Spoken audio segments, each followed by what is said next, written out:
हमारा स्टांस वो ही होगा जो गवर्नमेंट ऑफ पाकिस्तान मुझे इंस्ट्रक्ट करेगी वही करेंगे। और प्राइम मिनिस्टर साहब इस टाइम पाकिस्तान में नहीं है, जब वो वापस आएंगे तो उसके ऊपर बाद ही हम आपको फाइनल डिसीजन देंगे। गवर्नमेंट ऑफ पाकिस्तान का फैसला है, जो फैसला गवर्नमेंट ऑफ पाकिस्तान करेगी हम उसके पाबंद हैं। हम आईसीसी से ज़्यादा गवर्नमेंट ऑफ पाकिस्तान के ताबे हैं, तो हमें वही करना है जो गवर्नमेंट ऑफ पाकिस्तान कहेगी। पाकिस्तान T20 वर्ल्ड कप खेलेगा या नहीं, फैसला हुकूमत करेगी। चेयरमैन PCB मोहसिन नकवी ने वाज़ेह कर दिया, कहा हतमी फैसले के लिए वज़ीर आज़म शहबाज शरीफ की वतन वापसी के मुंतज़िर हैं। जो हुकूमत कहेगी वही करेंगे। हम ICC के नहीं, अपनी हुकूमत के ताबे हैं। हुकूमत जो भी फैसला करेगी हम उसके पाबंद हैं। हुकूमत कहती है नहीं खेलना तो वो फिर 22वीं टीम ले आएं। हमारे पास प्लान A, B और C हैं। कोई एक मुल्क किसी को डिक्टेट नहीं कर सकता। डिक्टेशन हुई तो फिर पाकिस्तान अपना मौक़िफ़ सामने रखेगा। ICC इजलास में कहा था दोहरा मयार नहीं होना चाहिए। बांग्लादेश की सूरत हाल पाकिस्तान और भारत जैसी ही है।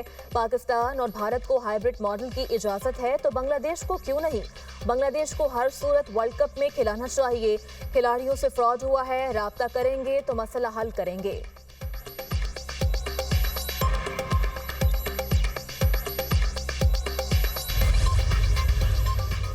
ICC ने बांग्लादेश की जगह स्कॉटलैंड को T20 वर्ल्ड कप में शामिल कर लिया।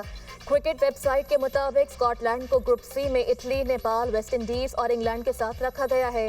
ICC ने बांग्लादेश को 24 घंटे में फैसले पर अमल का अल्टीमेटम दिया था। बांग्लादेश बोर्ड ICC पॉलिसी के मुताबिक मुतालबात पूरे करने में नाकाम रहा।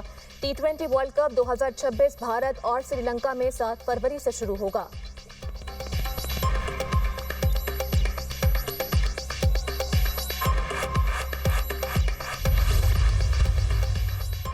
लाहौर गुलबर्ग में इंडिगो होटल में आग लग गई, 2 अफराद जाँ बहक। इमरान और शहरियार को तशवीशनाक हालत में अस्पताल मुंतकिल किया गया, जाँबर ना हो सके।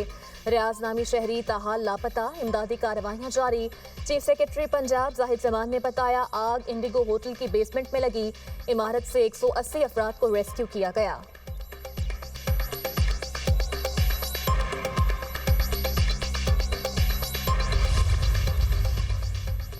एक 180 से ज़ायद कीमती जानें महफूज बना ली गईं।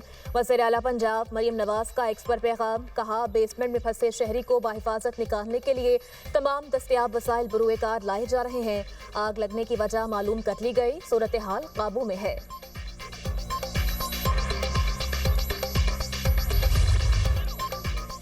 सानहा गुल प्लाजा में आतिशज़दगी का मुकदमा, नामालूम अफराद के खिलाफ सरकार की मुद्दत में दर्ज। गफलत और लापरवाही बरतने की दिफात शामिल। FIR के मुताबिक बिल्डिंग की लाइट्स और गेट्स बंद किए गए थे। टेक्निकल और तहकीकाती टीम ने मुख्तलिफ दुकानों से मजीद DVRs को बरामद कर लिया। DVR से वीडियोज मिलने पर आग लगने से पहले और बाद की सूरत हाल का जायजा लेने में मदद मिलेगी। इमारत का 90% हिस्सा क्लियर। जामक अफराद की तादाद 71, 82 में से सिर्फ 11 अफराद लापता। तस्वीर और शनाख्ती कार्ड की कॉपियाँ आवेजा कर दी गई। सानहा गुल प्लाजा, MQM का सिंध हुकूमत पर संगीन गफलत का इल्जाम। जुडिशल इंक्वायरी का मुतालबा। फारूक सत्तार ने कहा वाक़े के वक्त वज़रा कहाँ थे। मेयर कराची 23 घंटे बाद मौका पर पहुंचे, सब कुछ जल गया, लाशें ही वर्षा के हवाले कर दें। वज़ीर आला सिंध लोगों को गुमराह कर रहे हैं। सवाल ये है कितने फायर स्टेशन नए बने, कितनी गाड़ियाँ खराब हैं।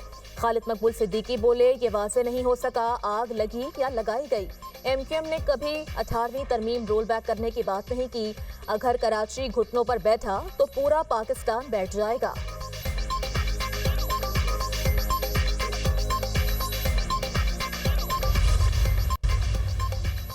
चंद जमातें सानहा गुल प्लाजा को सियासत की नजर कर रही हैं। लोगों के दुख दर्द बांटने की बजाय अवाम की तकलीफ को सियासी मकासद के लिए इस्तेमाल किया जा रहा है। शर्जील मेमन का फारूक सत्तार को जवाब, कहा गुल प्लाजे की तामीर और मंजूरी पीपल्स पार्टी दौर में नहीं हुई। गुल प्लाजा तामीर करने की मंजूरी 1983 में दी गई जब मेयर अब्दुल सत्तार अफगानी थे।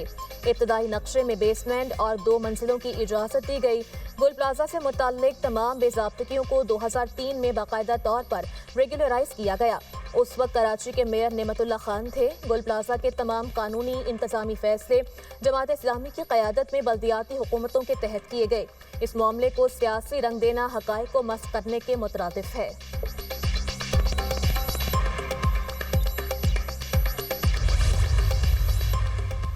गुल प्लाजा सानहे से हमें सबक सीखना है, कोशिश करनी चाहिए मुस्तकबिल में ऐसे वाकयात ना हो। कन्वीनियर अवाम पाकिस्तान पार्टी शाहिद खाकान अब्बासी का कहना है, गुल प्लाजा सानहा सबके सामने है। कराची में हजारों इमारतें ऐसी मौजूद हैं। वर्षा के जख्मों पर मरहम रखने का कोई मौसर इक़दाम नहीं हो रहा। आईनी तरमीम के बगैर कराची को विफाक के हवाले नहीं किया जा सकता। शहर कायद को विफाक के हवाले करने के मुतालबे का मकसद समझ में नहीं आता।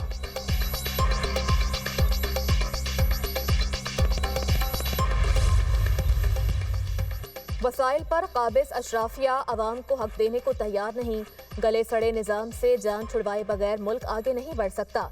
अमीर जमात इस्लामी हाफिज नईमुर रहमान की गुफ्तगू, कहते हैं मुल्क में गवर्नेंस का बहरान है। तालीम और सेहत के शोबे ज़बूहानी का शिकार हैं। महंगाई और बेरोजगारी में इजाफा हुआ। मईशत तनज़्ज़ुली का शिकार है।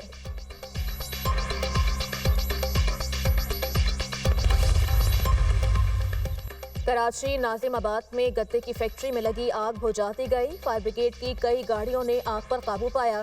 कूलिंग का अमल जारी। आतिशज़दगी से कोई जानी नुकसान नहीं हुआ।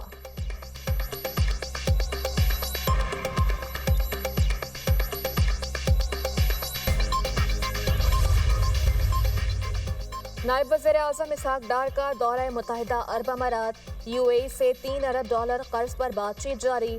पाकिस्तान रकम को सरमायाकारी में तब्दील करने का ख्वाहिशमंद। यूएई कंपनी के साथ पाकिस्तान में सरमायाकारी पर भी गुफ्तगू। अमाराती हुकाम $1 अरब के रोल ओवर के लिए पाकिस्तान से पहले ही राबते में थे। यूएई $1 अरब के बदले पाकिस्तानी कंपनी के कुछ शेयर्स हासिल करेगा। इसके बाद $1 अरब की वाजिबुल अदा रकम खत्म हो जाएगी। बाकी $2 अरब के रोल ओवर से मुताल्लिक भी अमाराती हुकाम से बातचीत होगी।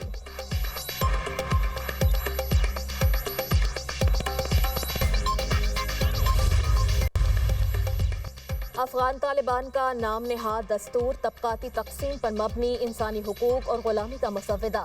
शहरी, उलमा, अशराफिया, मुतवस्सत और निचले तबके में तकसीम।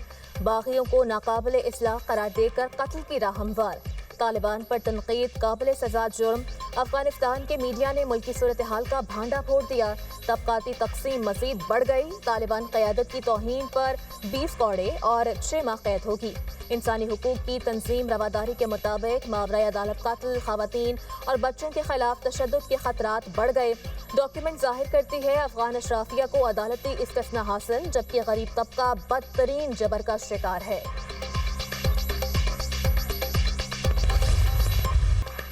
मलिका कौसार मरी में बर्फबारी का सिलसिला थम गया। अहम शाहराहों से बर्फ साफ कर दी गई। ट्रैफिक बहाल। मुकामी अफराद और सयाह मरी में मरहलावार दाखिल हो रहे हैं। दही इलाकों के लिंक रोड अभी बहाल न हो सके। मुतादिद इलाकों की बिजली भी बंद। एबटाबाद में भी बर्फबारी का सिलसिला रुक गया। हवाओं से सर्दी की शिद्दत में इजाफा। बालाई इलाकों में बिजली बंद, लोगों को मुश्किलात। हैवी मशीनरी के जरिए सड़कों को क्लियर करने का काम जारी। हुकाम के मुताबिक रास्ते मुकम्मल क्लियर होने के बाद मरी के लिए तमाम एंट्री पॉइंट्स को खोल दिया जाएगा।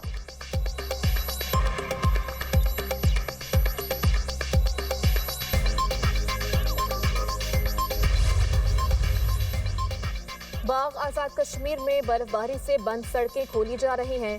पहले मरहले में रावलपिंडी, मुजफ्फराबाद, हवेली, सदन गली रोड क्लियर किया जा रहा है। बर्फबारी से मुतादिद पोल्स और तारें टूट गईं। बिजली की फराहमी मअतल। शांगला में कराकरम हाईवे, बशाम सवार, अलपुरी पूरन रोड समेत मुतादिद राब्ता सड़कें बंद। वाला इलाकों में 3 फीट तक बर्फबारी रिकॉर्ड। निज़ाम जिंदगी मफलूज।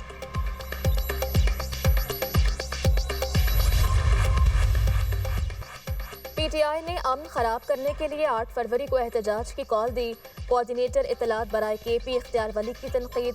कहा पंजाब, सिंध और बलूचिस्तान में कोई एहतजाज नहीं होगा। रेलवे ट्रैक्स और सड़कें जैम नहीं करने देंगे। कौम इंतशार पसंदों को बुरी तरह शिकस्त देगी। केपी के अवाम पीटीआई की किसी शरारत का हिस्सा ना बने। केपी में तरक्की का अमल जमूद का शिकार है। बाकी तमाम सूबों में तरक्की हो रही है।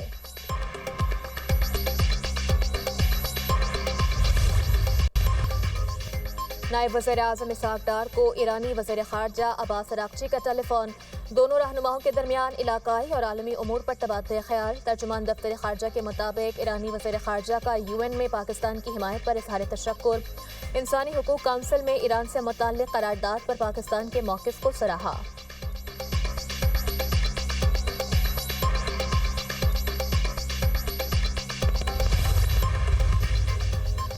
मुतनाज़ा ट्वीट्स केस ईमान मज़ारी और हादी अली चट्ठा को 10-10 साल कैद की सजा सुना दी गई।